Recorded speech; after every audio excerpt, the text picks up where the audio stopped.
told that INEC had suspended collation of results for Abia and Enugu State on March the 20th. And for a lot of people, especially people in those states who had voted, it was like, it was deferred. But finally, yesterday, we got finality to the election in Abia State and also neighboring Enugu State. But let's focus on Abia State for a moment. This morning, we're joined by Dr. Ubani, who is the chairman, Section of Public Interest and Development Law, Hospital of the MBA. Good morning, and thank you for joining us on Sunrise Daily. Thank you, Coyote. A lot of people watching from afar saw what played out, at least on the pages of, on news, they saw on video, on channels, television, and they were following with keen interest, especially because they wanted to see how the map of Nigeria will change, if anything significantly will change from what we've been seeing in the past. But lots of backstory to this one, especially for Abia State. And I know that you're a stakeholder in Abia State. Can you give us the benefit of a backstory of what exactly played out up until what we saw yesterday, for the benefit of those who don't have, that privilege of inside work? Thank you. To summarize what happened, at the Collation Center, everything was going on smoothly. With the 16 local government result, there was no issue. And so Alex was leading with a comfortable 95,000 votes or thereabout. Then there is this particular local government that they have always used to manipulate the electoral process in Abia State. So we now keep on hearing that they have cumulative vote of 102 votes. And we are wondering, under these beavers... talking about Obingwa. Yeah, Obingwa. And so people started to raise alarm. And the next thing we heard was that there was an invasion of the INEC office in Obingwa. And that was actually reflected in the timeline of INEC itself, an official Twitter account. So INEC had to now suspend any collation that has to do with Obingwa, asking for a review of what transpired there. That was why there was that suspension. And everyone's blood pressure in Abia, I must tell you, went very up. There was unease in the land. And it became an international issue. It wasn't longer a national issue. Everyone in the world, started to focus on Abia electoral process in order to know what will actually be the outcome. And I tell you this, I am very proud of INEC, in this particular matter. They invited those who were involved in Obingwa, asked them to come to Abuja with all the materials. The INEC, the officials? Yes, they did, the EOs. And they went through the process diligently from night till the following morning, telling you that if institutions in the country want to work, they'll work. And at the end, they came up with accurate result of what transpired in Obingwa. The accredited voters was in the neighborhood of 27,000. But the real vote, for PDP was 9,000 plus, and then Labour Party 3,000 plus, and APC less than 300 votes. And they were asked to go back and allowed that woman, Professor Oti, who has now become the cynosure of what public service ought to be in terms of being very upright, righteous, and straightforward, and very bold and courageous to do the right thing. Asked her to go ahead and announce the result. And that result was announced yesterday. And you can see the kind of jubilation. It has never happened in any state. Go and watch all the results that have been declared in all the states. Abia now has signposted that if you win election and you see the kind of joy, eruption of joy in the land, that is clearly an evidence that you win that election. And so it's not an issue of when you win an election and there is sadness all over the country and all over the land, it doesn't mean that there's something wrong with your victory. So Abia represents many things now in terms of, politics, electoral process, and even rejoicing when election is won. We have now told the world that this is how, when a popular candidate emerges, this is the kind of joy that erupts all over all the local government. As at last night, I was still getting information from my village that by 2 a.m. people were still rejoicing in the land, eating and drinking and dancing and shooting all manner of things, you know, honestly. Well, let's hope that their celebration continues well into the administration of the governor-elect. Beautiful. You know, but through much of the state elections, whenever there's a delay in the announcement of results, like the case of Abia and some others, you know, for instance, Abians had to wait 2 to 3 days since Saturday before the results were declared yesterday. Whenever there is a delay as this, you know, it fosters some form of distrust in the process. That's right. The belief is that something is happening in between that time. The fact that the PDP, the incumbent, has congratulated the winner, does it allay any fears that, you know, anything untoward happened in between the time that Abians waited for the results? I don't think that there was anything that was wrong that happened in between. The point is that, you know, we have had situations like this when things happen and then you trust the system and the system end up, you know, destroying that trust. And that's why nobody believes any public officer anymore. You know, when things are done rightly, you must hold on to the institution for them to resolve issues. Just like what happened in Obingwa, where there was this issue of, you know, results that you've considered very outrageous and sound so fictitious. And the institution said, look, let's review. Ordinarily, you should be able to place trust on that institution to carry out what you call diligent review and then come out with something that appears to be credible. But over time, we have had situations like this. And then when they come out with the outcome, the result sometimes can be very disappointing. So there has been this issue of lack of trust upon our institutions. And I believe that the time we begin to change the way of doing things and then muster confidence and then generate confidence from the people, I can assure you that there won't be any issue of suspicion. Suspicion arises because of previous instances where you trust institutions and they end up messing up your trust. So you don't even trust them anymore. That's why you see people even went to INEC and was telling INEC, look, we don't want to hear anything different from what we know. Because on ground already, people knew what was on ground. But the institution can come up in Nigeria and say, and do anything and say, go to court. And you go to court, and the court system will not even help you in the matter. So that's why this lack of trust. But let's begin now to build a new country where people will have to place their trust on our institutions. It's very key, very important. You know, I find it, some might say that, well, the celebration in Abia doesn't beat theirs. And some will say in Kano they saw the kind of celebration when NNPP won. I know it's not a competition of celebrations, but you know, it's a period. People just want to, you know, celebrate depending on how the results went. But two things quickly stick out. First, a lot of people will hear Professor Oti and they'll think, oh, wait a minute, the candidate that won is Alex Oti. The person who announced the result is Professor Oti. You have some background, just to be clear there on that. Yeah, they are not in any way related. Professor Oti is a vice chancellor of a university in, I think, in Abia State there.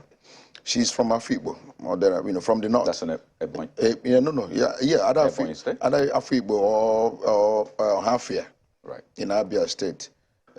Oti is from Ada from Mungwa, you know, or sometimes they say it's from Arochukwu, but whatever it is, they are not in any way related. And the woman has made that very clear. And Dr. Alex Oti also has made that very clear. They are not in any way related. There are many persons bearing Ubani. There are also people who bear, we have one Amarachi Ubani in here.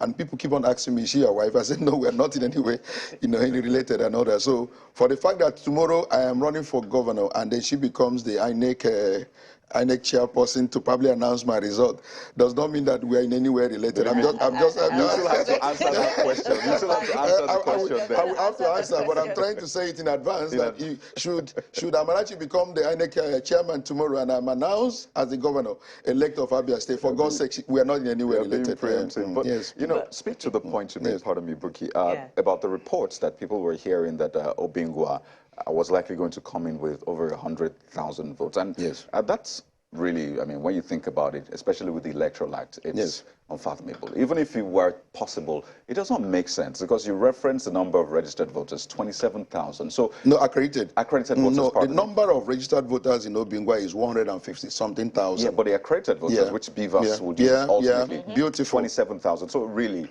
I mean, even if there was going to be some sort of malfeasance or you know, hanky-panky, I mean, does it make sense? So is that on good authority that indeed 100,000, over 100,000 votes was going to come from Obingwa or it was just conjecture?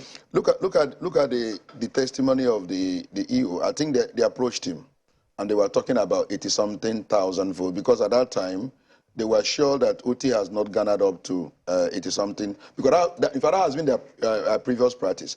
In 2015, that is what they did with Obingwa. When you say they, who do you mean? The PDP.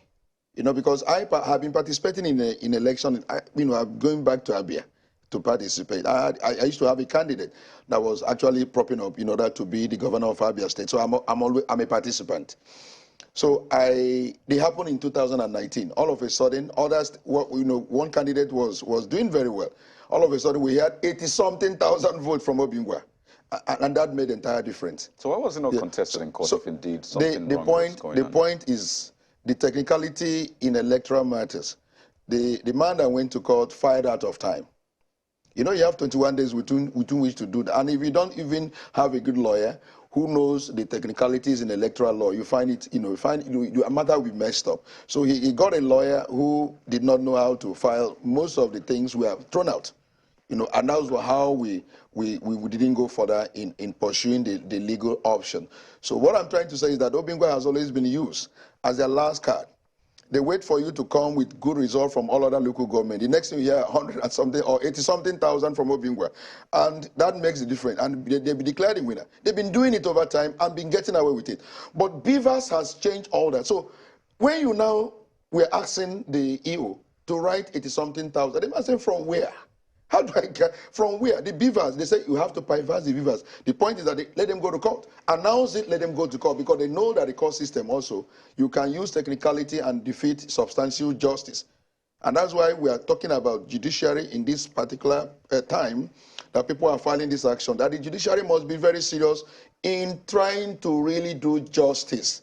That is when people will begin to fear doing the wrong thing. The moment our judiciary is living up to expectation, doing the right thing, dispensing justice without fear, without favor, equitably, Nigeria will be a country that all of us will be proud of. Nobody will go and take your land. Knowing fully whether you go to court without any proof, the man will be asked to go to jail. So also with electoral malfeasance. So I'm saying, now that the judiciary is the last hope, everyone is looking toward that direction. Please, may they dispense justice. May they dispense justice. Look at the issue and not issue of technicality. And they know. They say go to court. Because at the end of the day, anything can come up in electoral matter. And let me not say. So, Mr. Ubani, you were on ground in Abia during the state elections. Yes. Let's talk about the voter turnout. The presidential candidate of the Labour Party won the votes, with about 325,000, I believe. Yes. But the cumulative votes, that all of the candidates garnered were not as much, So what happened this time around? Because comparatively in other states, there was a higher voter turnout. It was the enthusiasm wasn't all that much. And then there were issues also in most of the polling units. When they know you are doing well in this polling unit, they will cause confusion, ballot snatching. And then the next thing that will happen is that particular polling unit result will be cancelled. I saw it happen, in many places in Abia. I was there. And so that's another thing we have to actually guard against. Now that we have Beavers that have become a game changer, these guys are now trying to use other methods in order to rig election. If they know the area of your strength, they will come and cause either overvoting, they bypass the Beavers. And by the time they count and then calculate, discover that the Beavers has a different record of accredited voters and the number of those who have voted, they will now start shouting, overvoting, and before you know it, they'll cancel it. They cancel it in many places. It happened also ballot snatching. So one of the things I'm going to suggest, I don't like the idea of militarizing, electoral process, getting the army and all that. Maybe we should be able to have strong people that can guide polling unit. In my own polling unit, because I was a participant, I had my boys, from my own environment. I said, please, stay after voting. Let's secure this. Let's secure this particular vote. Or else, guys were milling around in order to cause some level of confusion and snatch and then cause confusion, and that's it. It happened in many places. we are receiving report, because I was the one covering my own local government. Every second I was being called, oh, there is confusion here, there is problem here, and all that. So this method of beavers, they have noticed that beavers is a game changer. So the next thing now to do is to ensure that any area of your strength, they will make sure that that vote does not count. They will cause confusion, and the person that is presiding will now cancel it. That is one thing, again, we have to now work against. What do we do? Is it with our electoral law, or is it with physical presence of those now that can man the polling unit in order to safeguard the votes of the people? These are things that are happening. It's more practical. I see you guys. But there's a dilemma there, yes. Mr. Ubani, because right in the presence of security operatives, vote buying is happening, snatching of ballot boxes is happening, if we went by the reports of civil society organizations. It's very unfortunate. You give a policeman a polling unit and he doesn't have anything, he doesn't have any gun. And, he's also afraid of his own life. When you see all these bad boys that come with things that can even hurt in order to come and, what are you going to do in this circumstance? A lone policeman in the polling unit. That is another thing I'm saying. But I wouldn't like issue of bringing military to come and man our polling unit. Maybe that may be the option. If it turns out that we cannot protect the votes, maybe we begin to employ the military. And I know that people like Femi Falana and the rest have said, no, we are militarizing our electoral process. It's a civic responsibility. But what do we do? When people now, see what happened in Lagos. When you have thugs on rampage. When you have thugs all over. Well, and a situation where you breed thugs all over for purposes of election, they breed them. And then immediately election is coming up, they unleash them on the people. So what do we do? Well, may we now probably begin to think of having the military? I know others will not like it. Some of this society will say, oh, please don't talk about that. But what do we do in this circumstance? Big question there, Mr. Ubani. Questions about having non-state actors providing security for the elections. But let's head over to Abuja. Chamberlain. Well, yeah, Mr. Ubani, I mean, listening to some of your suggestions, having been on ground, maybe we should have physical people standing there. That will be dangerous, because that could just easily transmute to political thugs, which is what lots of people want to address. They want that stamped out. So, but could you tell us then, what do you think, because we had a lot of suggestions in terms of what we need to do moving forward. What advantage do you think was there with the introduction of the processes that INEC introduced for these elections, if any? What are the things that was good that INEC did in this election? Is it the question? No, the advantages that the system brought about in terms of the methods, the technology that was introduced. Oh, okay, did it change anything whatsoever? Yes. The beavers, the beavers was actually what sorted out most of the problem in terms of people trying to rig election. But that also includes the INEC officials being truthful enough to reflect the correct thing. Most times, the beavers, we have correct number of accredited voters, which is what the person that is presiding will do. They first of all show you the beavers. Oh, look at it, it's 0-0. Then they start the accreditation. Then when they finish, they tell you this is number of accredited people who have voted. Then they now begin to count. And the number of vote must correspond with accredited voters. So if it does that, everything, and then you write the result in a result sheet. And then make sure that agent is given a copy. The political party agent must be given a copy. You know what I did? I was the collation agent for my local government. So I called all the ward collation officer agents to ensure that they collect this result sheet from every polling unit agent and make it available to me, because we are going to the local government for collation. I don't want a different result and different from what has happened at the polling unit. So by the time I was coming in, the INEC officials saw that I have all the polling unit results in all the local government. They were scared, because there was intention to alter the result at the local government level. But seeing me with all the polling unit results in my hand, they know that it's going to be a trouble. And I went through all of them. If this particular war result is going to be, for me to sign, I will go through it of all the polling unit results. If it corresponds with what I have, I will sign. And I will go, that's how I did. And there was any problem whatsoever. That is the only way you can use. I am just telling all the politicians now, have a very good collation officer or agent, both at the local government and at the ward. With it, you can be able to hold them when they want to go and alter results. Let me then ask. Yes. Now, there are several scenarios that played out. In fact, all through the time we spoke to INEC before the elections, there was never such phrase as Beavers bypass. But we heard about Beavers bypass when the elections eventually happened. Now, some other matter that several people raised was this collation. They thought that collation was going to take a different shape, you know, rather than what we used to have with the introduction of the beavers and things like that. Correct. So being on ground yourself, what would you suggest we do? Do we still stick with having to go to the regular collation center and do the collation, because that was a bone of contention in several areas? What can you suggest as to way forward? Chamberlain, thank you for this very intelligent question. You know, the civil society and stakeholders in the electoral process, you know, fought for an amendment to the Electoral Act. And one of the major innovations of the Act was this issue of introduction of transmission of the result at the polling unit. Because the purpose is to reduce the level of human interference in the process. We know what happens by the time you finish at the polling unit. Before you get to the collation center, they will alter all the results.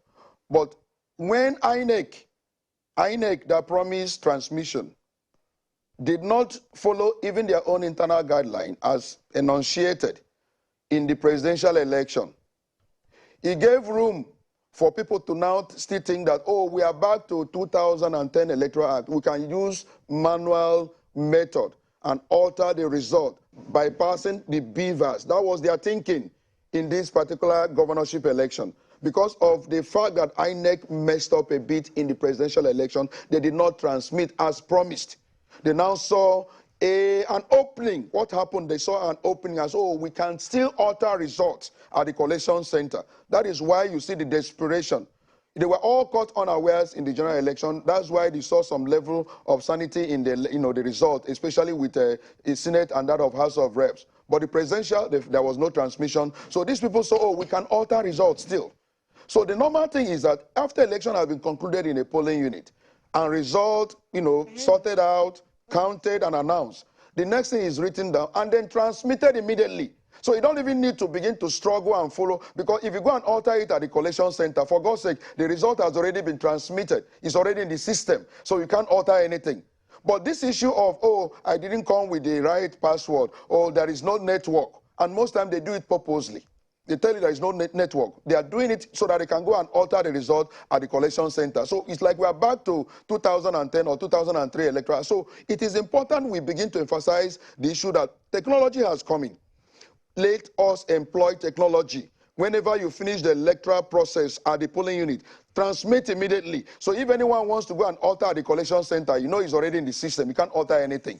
And then have your own copy. Have your copy of the result so that they can alter nothing. If they alter anything, you have a copy of it that has already been transmitted, to the system at the back end or IREV.